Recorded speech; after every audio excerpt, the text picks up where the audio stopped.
Hello friends, तो इस video में हम लोग क्वेश्चन नंबर 17 सॉल्व करने वाले हैं। देखो क्या कहा जा रहा है क्वेश्चन में।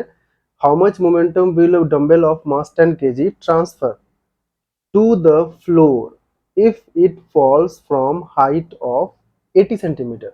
एक डंबल है, मास दिया हुआ है 10 kg। ये कितना मोमेंटम ट्रांसफर करेगा फ्लोर को, यानी कि ग्राउंड को, जब इसको 80 सेंटीमीटर के हाइट से गिराया जाता है। ठीक है। तो जैसे ही कोई चीज अगर ड्रॉप किया जाता है ना, तो ड्रॉप का मतलब होता है कि इनिशियल वेलोसिटी जीरो माना जाता है। ठीक है। अब ये इस 80 सेंटीमीटर के हाइट से जब ये ग्राउंड की तरफ गिराया जाएगा, when it is about to strike the ground, जब ये ग्राउंड से जस्ट टकराने वाला होगा उस समय कुछ इसकी वेलोसिटी होगी। ठीक है, टकराने के समय। और उस वेलोसिटी से इसका हम लोग मोमेंटम निकाल लेंगे। तो जैसे हम लोग मोमेंटम निकालेंगे तो हमें पता चल जाएगा कि जब ये टकराने से पहले जितना उसका मोमेंटम होगा, वही मोमेंटम वो ग्राउंड को भी ट्रांसफर करेगा, क्योंकि ये हम लोग लगाएंगे कंजर्वेशन ऑफ मोमेंटम के हिसाब से। चलिए स्टार्ट करते हैं। तो हमें चाहिए क्या दरअसल, मास तो पता है डंबल का, वेलोसिटी चाहिए। ठीक है।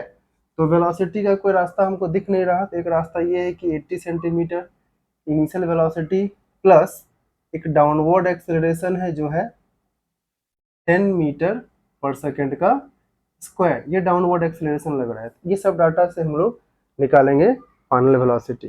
ठीक है। तो स्टार्ट करते हैं। तो सबसे पहले आप देख लो मास क्या है, तो m equals to 10 kg। Clear है। उसके बाद मास के बाद अगर आप इनिशियल वेलोसिटी की बात करेंगे तो वो है 0 मीटर पर सेकेंड। हाइट जिसे हम लोग डिस्टेंस में मान सकते हैं वो है 80 सेंटीमीटर। इसे आप कन्वर्ट कर दो मीटर में तो ये हो जाएगा 0.8 मीटर। हाइट मिल गया हमें। अब टाइम तो दिया हुआ नहीं है, सब कुछ यहाँ पर क्लियर है। अब क्या निकालना है, तो हम लोग को फाइनल वेलोसिटी निकालना है जो है v। ये तीनों फॉर्मूला हम लोग अप्लाई कर सकते हैं, लेकिन कौन सा सही होगा वो हम लोग चेक कर लेते हैं। तो देखो सबसे पहले बात, अगर ये लगाना चाहते हो तो इसमें आपको चाहिए टाइम, और इस क्वेश्चन में कहीं पर भी टाइम का जिक्र नहीं है, तो ये फॉर्मूला नहीं लगेगा। सेम यहाँ पर भी अगर इसे लगाओगे तो यहाँ पर भी आपको डिमांड है टाइम का, ये भी फॉर्मूला नहीं लगेगा। ये एक लास्ट बचता है जो है वी स्क्वायर इक्वल्स टू, इसमें कहीं पर टाइम की जरूरत है नहीं। तो अप्लाई करते हैं, v square equals to u square plus 2a s। तो वी स्क्वायर तो निकालना ही है हमें। यू स्क्वायर की बात करते हैं तो जीरो माना गया, क्योंकि एनीथिंग विच इज ड्रॉप्ड, इसे हम लोग बस छोड़ते हैं, ड्रॉप करते हैं, इनिशियल वेलोसिटी जीरो हो जाता है। बचा आपका 2 और ए है आपका 10। नीचे की तरफ मान लेते हैं सबको पॉजिटिव, तो ठीक है, कोई दिक्कत नहीं है। 10 हो गया। ये है एस, एस मतलब हाइट, ये वाला पार्ट। ओके। तो कितना हो गया आपका, हाइट कौन सा लोगे आप, 0.8। अब सॉल्व कर लीजिए, वी स्क्वायर इक्वल्स टू, ये हो गया आपका 10, पॉइंट खत्म, 16 आएगा। तो भी निकालोगे तो रूट अंडर 16।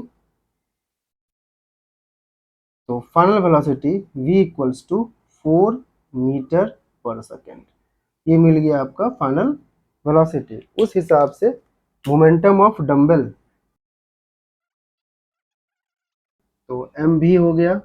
m कितना है हमारे पास 10, v कितना मिला 4, तो हो गया 10 × 4 दो, जो कि है 40